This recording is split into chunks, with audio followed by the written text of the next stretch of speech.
Welcome to Soft Thesis. If you look at archival footage from a playground in the Bronx or a street in South London circa 1975, you might feel a strange mix of horror and nostalgia. You see children, perhaps 7 or 8 years old, unsupervised, building structures out of rusted scrap metal. You see bicycles flying down steep hills without helmets. You see a chaotic, feral energy that seems almost alien to our modern sensibilities. By every objective metric, the world we live in today is infinitely safer. We have eliminated lead paint. We have mandatory seatbelts. We have GPS tracking in our pockets and hyperallergenic surfaces on our playgrounds. We have successfully engineered the physical danger out of childhood. And yet, if you look at the mental health statistics for the United States and the United Kingdom, we are facing a paradox. As the world became physically safer, our internal worlds became significantly more fragile. Anxiety, depression, and a pervasive sense of helplessness are skyrocketing. To understand why, we need to look at the psychology of the 1970s, not through the lens of nostalgia, but through the lens of biology. Biologists have a term for what happens to wild animals when they are placed in perfectly safe, temperature-controlled captivity. They do not become happy. They become neurotic. They pace back and forth. They pull out their own fur. They develop what is known as zoochosis. When you remove the struggle for survival, when you remove the unpredictability of the environment, the brain does not simply relax. It begins to eat itself. The thesis of this video is uncomfortable but necessary. It suggests that the generation growing up in the 1970s, with all their scrapes, bruises, and latchkey afternoons, possessed a psychological immune system that we have inadvertently destroyed. We have built a sterile zoo for ourselves, and we are surprised that we are not happy. Let us begin by dissecting the first major component of this 1970s psychology, the cognitive necessity of boredom. In the modern world, we treat boredom like a medical emergency. If you're standing in line at the grocery store or sitting in a waiting room, or even pausing for 3 seconds at a red light, the reflex is immediate. You reach for your phone, you scroll, you seek a hit of dopamine to numb the silence. We view boredom as a defect, a void that must be filled with content. But for a child in 1976, boredom was not a choice. It was the default state of existence. There were only 3 channels on the television, and they usually went off air at night. There was no internet, no video games on demand. If it was raining and you were stuck inside, you had to sit with yourself. Neuroscience has recently discovered that this state of profound boredom is actually a distinct neurological event. When you are not focused on a specific task, and when you are not being stimulated by external input, a specific circuit in your brain lights up. It is called the default mode network. The default mode network is where your brain goes to work on itself. It is the birthplace of autobiographical memory. It is where you consolidate the lessons of the day. It is where you project yourself into the future and imagine different scenarios. Most importantly, it is where creativity is born. When a child in the 1970s complained to their mother that they were bored, the response was usually a dismissive instruction to go outside and find something to do. That child was then forced to confront the void. They had to pick up a stick and imagine it was a sword. They had to look at the ceiling and find patterns in the plaster. They had to generate their own entertainment. This process is cognitively expensive. It is hard work. But it trains the brain to be a generator of content, rather than just a consumer of it. It builds a tolerance for lack of stimulation. Today, because we have eradicated boredom, we have also atrophied our ability to sit with our own thoughts. We have created a generation, and I include adults in this, who are terrified of their own minds. We cannot be alone with ourselves for 10 minutes without panicking. This constant high-frequency input from social media and 24-hour news cycles keeps our brains in a state of reactive arousal. We are constantly responding to other people's thoughts, other people's lives, other people's emergencies. We never enter the default mode network. We never process our own lives. The 1970s child sitting on their front porch with absolutely nothing to do was engaging in a form of accidental meditation. They were learning that the feeling of emptiness is not fatal. They learned that if you wait long enough, an idea will come. This leads us to a concept called the dopamine baseline. In the 1970s, the sources of high dopamine were rare. You had to wait a week for your favorite television show. You had to wait months for a movie to come to your local theatre. You had to wait all year for Christmas morning. Because these spikes in pleasure were spaced out, the baseline level of dopamine in the brain remained stable. When the reward finally came, it was genuinely ecstatic. The anticipation, the waiting, the longing, these were the mechanisms that primed the brain to appreciate the reward. Contrast that with the modern architecture of instant gratification. If you want to watch a movie, you stream it instantly. If you want a specific food, it is delivered to your door in 20 minutes. If you want social validation, you post a photo and watch the likes roll in. We are living in a state of dopamine flooding, and the neuroscience here is unforgiving. When you constantly flood the brain with cheap, effortless dopamine, the brain compensates by lowering its sensitivity. You need more and more stimulation just to feel okay. This is the definition of addiction. This is why, despite having access to every song ever recorded and every movie ever made, we often feel a profound sense of numbness. We have burned out our reward receptors. The 1970s environment, by virtue of its limitations, protected the brain from this burnout. The friction involved in getting what you wanted, the sheer effort required to cure your own boredom, acted as a regulator. It kept the brain hungry, and a hungry brain is an active, resilient brain. But boredom was only one part of the equation. The other, and perhaps more controversial aspect, was the presence of genuine, unmonitored physical risk. When we look back at the way children played in that decade, it is easy to focus on the lack of safety gear. But the psychological impact goes far deeper than scraped knees. It is about the calibration of fear.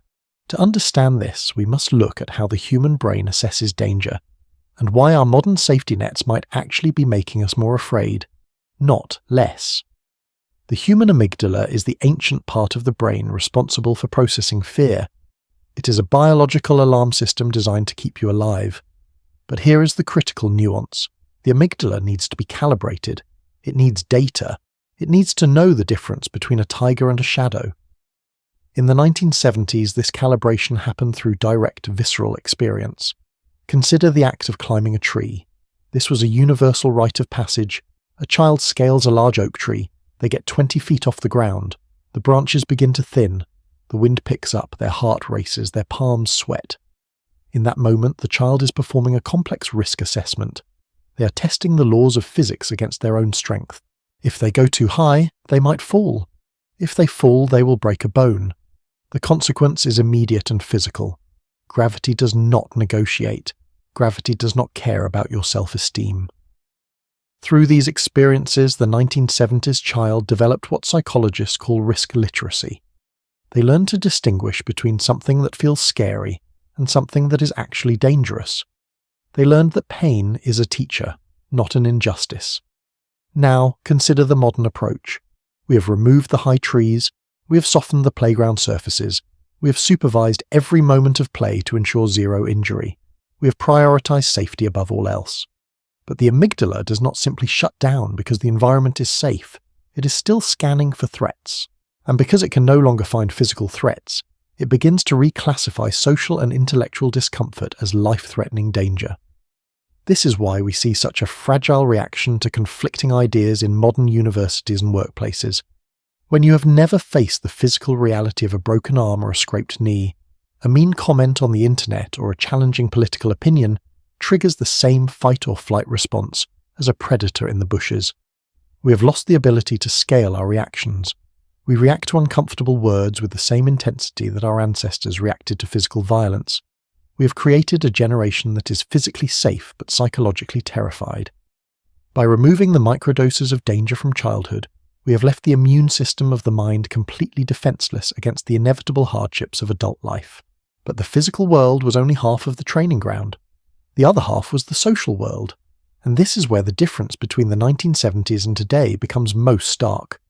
Walk through a suburban neighborhood today on a Tuesday afternoon. It is silent. The streets are empty. But in 1976, that same neighborhood was a teeming, chaotic ecosystem of children. And crucially, there were no adults involved.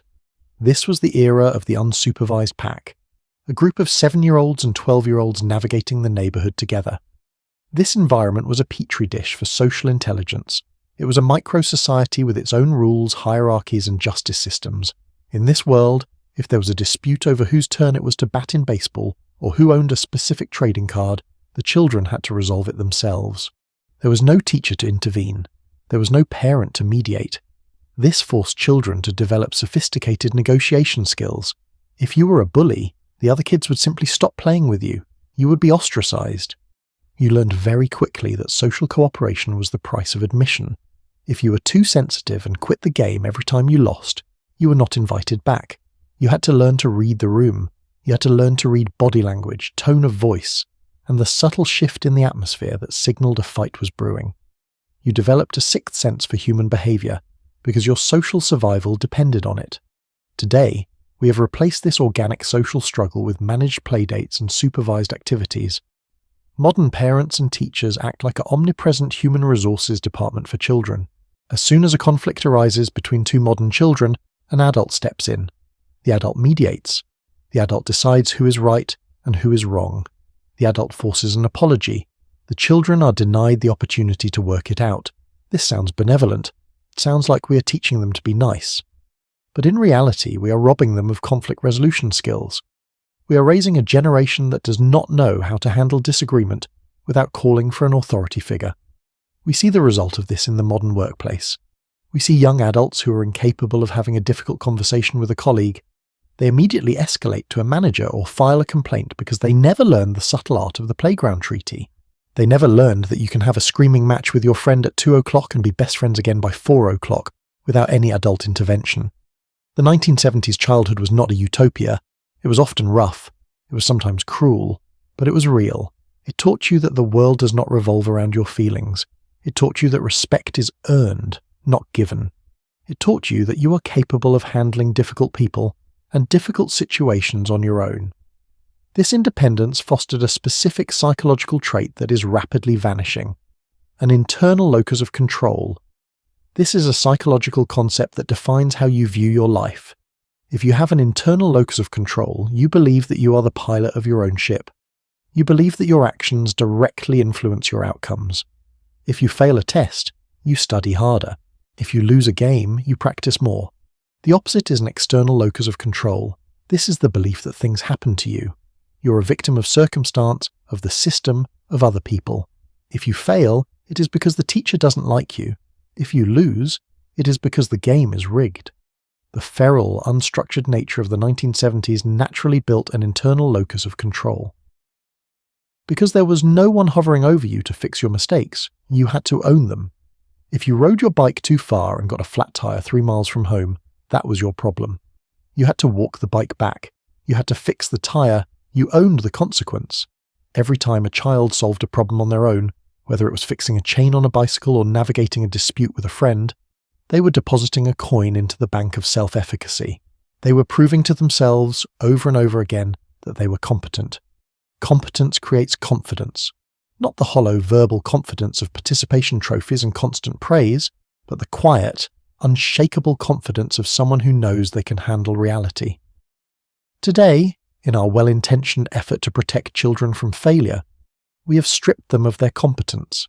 When we do their homework for them, when we call their teachers to argue about grades, when we deliver their forgotten lunch to school, we are sending a very clear, very destructive message. We are telling them, you are not capable of handling this, you need me, and they believe us. They grow up believing that they are too fragile to manage the logistics of their own lives. This learned helplessness follows them into adulthood, creating a deep, gnawing anxiety that they are not equipped for the world. And perhaps they are right, because the world they are entering is not the safe, padded, supervised world of their childhood. It is a world that requires the very toughness they were never allowed to develop. As we move into the final part of this analysis, we need to look at the long-term consequences of this shift.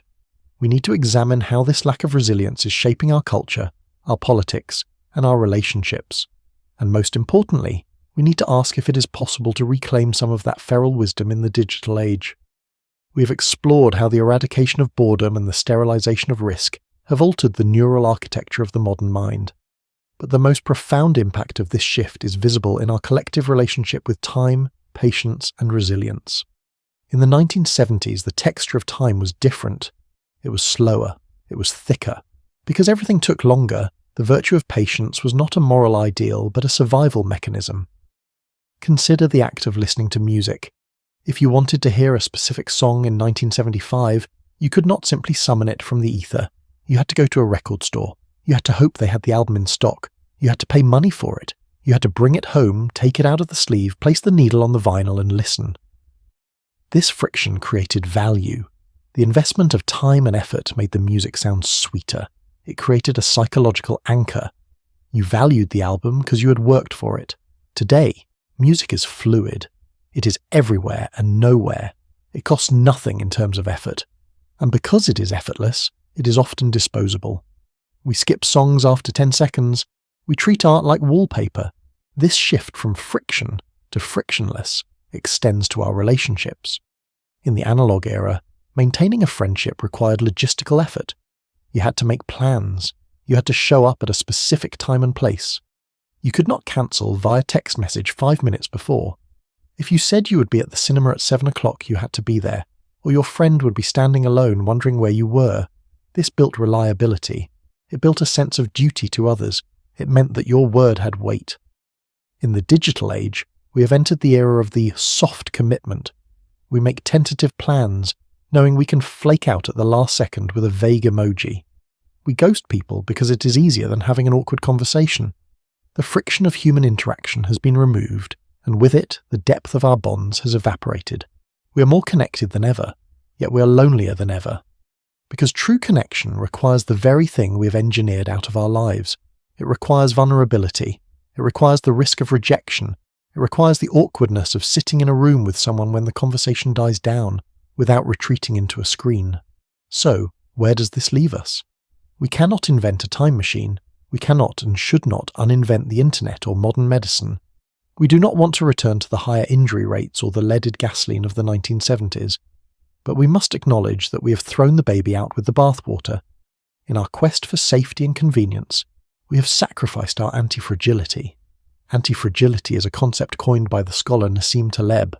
A fragile object breaks under stress. A robust object resists stress. But an anti-fragile object gets stronger under stress. The human mind is designed to be anti-fragile. It needs resistance. It needs the chaos of the playground, the silence of boredom, and the sting of failure to grow strong. If we want to reclaim our mental health, we need to reintroduce these elements into our lives. We need to engage in a process of psychological rewilding. This does not mean endangering ourselves physically.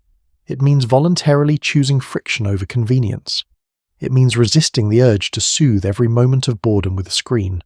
It means allowing yourself to sit in a waiting room and just look at the wall, letting your default mode network flicker back to life. It means letting your mind wander until it finds its own path, rather than following the algorithm's path. It means allowing our children and ourselves to experience the dignity of risk. Let them climb the tree. Let them resolve their own arguments. Let them fail a test and feel the weight of that failure without rushing in to fix it. That pain is the growing pain of competence. It means embracing the discomfort of conflicting ideas. Instead of retreating into an echo chamber where everyone agrees with us, we should seek out the intellectual friction of debate. We should learn to listen to things that upset us without crumbling, to separate our identity from our opinions, and it means respecting the slow analog rhythms of life. Cooking a meal from scratch, reading a difficult book that takes a month to finish, building something with your hands. These activities are not efficient. They are not optimized, and that is exactly the point. They remind our brains that good things take time and that the struggle is part of the value. The generation of the 1970s was not superhuman. They were simply a product of an environment that demanded they stand on their own 2 feet. They were forged in a world that was indifferent to their feelings, and because of that, they learned to master them. We have built a world that is obsessed with our feelings, and in doing so, we have become slaves to them. The path forward is not backwards, it is inwards.